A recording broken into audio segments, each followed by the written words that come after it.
Your concern, as is, Secretary Panetta's concern, is how this looks to the rest of the world as well.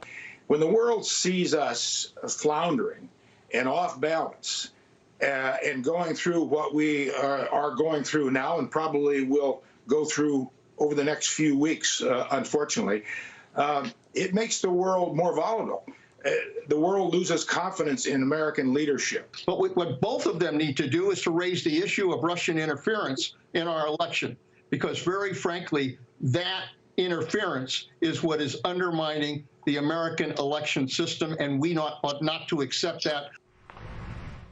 All right, two former defense secretaries, Leon Panetta, a Democrat, Chuck Hagel, a Republican, both served, by the way, in the Obama administration, both worried about the message around confusion on Election Day, especially if it's delayed, Russian interference. And now today we find out through security officials that it could extend to Iran and other countries just trying to mess with us on the big day. The implications of all of it and how we look to the rest of the world right now with John Hanna, the former Dick Cheney National Security Advisor. What do you think, John? Their combined concerns were, whatever your politics, be worried if this ends up being a 2000 Bush-Gore thing on steroids. It's been 20 years. The nation's changed a lot. It's even more polarized than it was then, and it could get messy. What do you think of what they're saying? Yeah, no, I take it very seriously, Neil. There's no question that America is standing as the world's oldest and most vibrant constitutional democracy is a huge asset for the United States and our standing and leadership in the world. And all of our adversaries know that, and they are going to seek to do everything they can, and they are doing everything they can, as our intelligence leaders told us in that press conference last night, to pick away at the scabs of dissension and civil strife and the differences we have here in the United States, to exacerbate those, to sow violence and chaos, and to fundamentally weaken the United States in the international system, so that they can really take over in ways that'll be very detrimental to the interests of the American people.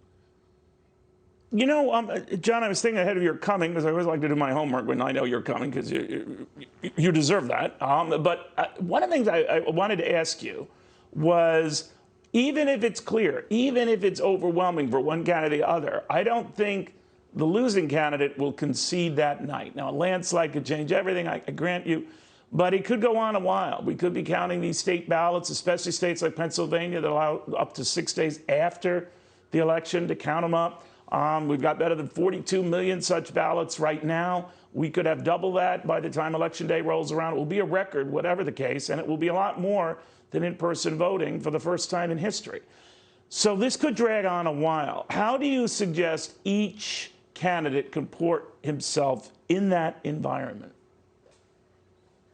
Listen, I think it's essential that all of our national leadership, from the president on down through both political parties, be exuding a message that even if it does take time, if we're going to be counting ballots, that we do need to count every legitimately cast ballot, and that we send a message that we have confidence in the integrity of our system, that we're going to give it the time it needs, that we're going to count every legitimately cast ballot, and we are not going to allow foreign adversaries to sow dissension and chaos and try to instigate violence that weakens the American democratic order. I think we need unity on at least that message, Neil. And unfortunately, I'm not sure we've got it, because as everybody knows, the country really is on a knife's edge.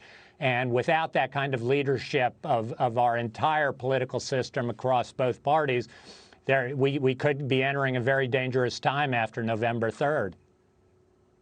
All right. I hope it's not that case, but hopefully cooler, calmer, more judicious heads prevail on all of this. John Hanna, great catching up with you. Thank you very, very much. Thank you, Neil.